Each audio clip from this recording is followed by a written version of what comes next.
At her husband's funeral, there was a folded note tucked between the lining and the wooden frame. Curiosity mingled with sadness as Alice retrieved the note. With trembling hands, she unfolded it and read its contents. Alice froze. Was she reading this right? Many thoughts raced through her head. Was this a joke? And if it was real, what did it mean? Following the ceremony, Alice approached Michiel's father and shared the details of the perplexing note that read, "It's not what it seems." He denied any involvement and suggested it might be a prank from a stranger. However, Alice had a hunch that her father-in-law was concealing something, so she persisted in her questioning. What was the true cause of Michiel's death? And why did his father possess additional information about the note? She obsessively replayed the events of the accident in her head, hoping to find any clues or answers hidden within those memories. But before we start, smash the like button and make sure to subscribe if you haven't, and hit that notification bell so that you won't miss any new stories. The day of the accident began like any other. Michiel and Alice woke up next to each other, with no indication of what was to come. Michiel headed to the garage for his usual workout, while Alice tended to their newborn son Ethan, preparing his meal. Everything seemed normal and routine, unaware of the tragedy that awaited them. Michiel mentioned having a busy work schedule and a late business call at 9 p.m. Alice found it odd because such late hours, especially on a Friday night, were uncommon. As Alice's day progressed, she noticed that Michiel didn't send her a message as he usually did. Concerned, she decided to call him to update him on Ethan's well-being. Michiel's reaction seemed indifferent, which annoyed Alice, but she initially attributed to work-related stress, assuming that something must be going on in his professional life. At 8:30 p.m., Michiel unexpectedly called Alice, but she was occupied and couldn't answer the phone. Surprisingly, Michiel persisted and called her 4 more times, which was unusual for him. Just 10 minutes before 9 p.m., Alice discovered multiple missed calls from Michiel. Concerned, she immediately returned his call. However, to her surprise, there was no response from him. 3 hours later, Alice received a devastating call from the police informing her that her husband, Michiel, had been involved in a fatal car accident.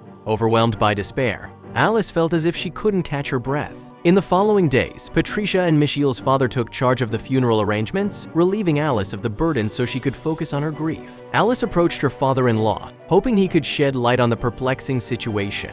She couldn't comprehend how a mysterious letter ended up in the casket.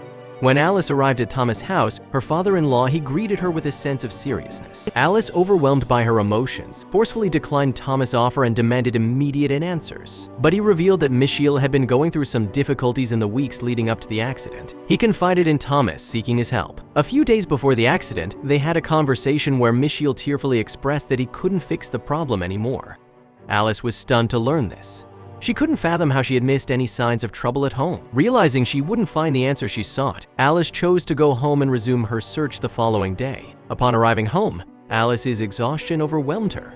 She knew she needed rest to gather her strength for the journey ahead, because in the midst of her contemplation, her gaze fell upon Michiel's phone, still and silent on the bedside table. A glimmer of hope flickered within her. Perhaps there was something on it that could shed light on the mystery surrounding Michiel's fate. Alice frantically attempted various combinations of codes, hoping to unlock Michiel's phone and uncover the answers she desperately sought. However, all her efforts were in vain as none of the codes worked. Eventually, upon reaching the local phone shop, Alice approached an employee and explained her situation, requesting assistance in cracking the code. However, the employee hesitated due to privacy policies and expressed his inability to help.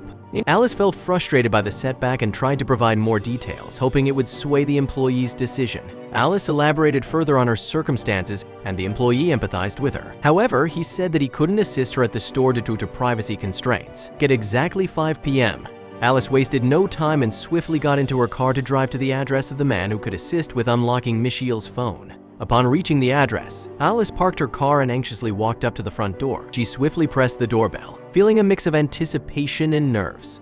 The sound of footsteps approached from inside, and before long, the door swung open, revealing the person who would help her unlock Michiel's phone. In the living room, the Photoshop worker introduced himself as Rick and requested the phone.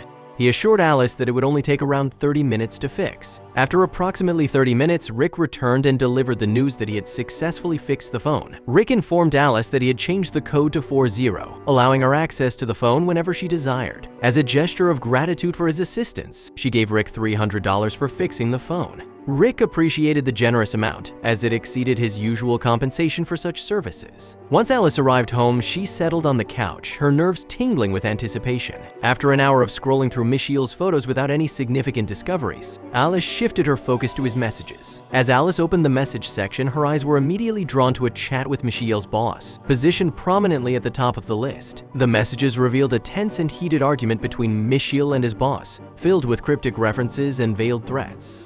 As Alice continued scrolling through the messages, she stumbled upon references to a significant amount of money. Alice mustered the courage to call Michiel's boss, who initially expressed his condolences for her loss. However, as Alice inquired about the conversations between Michiel and him, she sensed that his response was not genuine. He responded, "I anticipated your call. It's probably best if you come to my house so we can discuss this matter in person." Once Alice arrived at his house, he welcomed her in and they sat down on the couch. Michiel's boss looked at her and asked, "So what do you already know, Alice?" Alice opened up and shared everything she knew. She mentioned how Michiel's father had noticed his distress and tears, prompting her to investigate further by checking his phone. The boss of Michiel took a deep breath and began to reveal the truth to Alice. He explained that Michiel had gotten involved in some illegal activities, which had put him in a dangerous situation. He owed a significant amount of money to dangerous individuals, and they had been pressuring him to pay up. The accident, as it turned out, was not a mere coincidence. It was orchestrated to silence Michiel and eliminate the threat he posed to those involved. Unfortunately, these investments turned out to be disastrous, resulting in the loss of all his money. The boss revealed that shortly after the failed investments, Michiel found himself being threatened by the men from the illegal organization who demanded repayment of the borrowed money.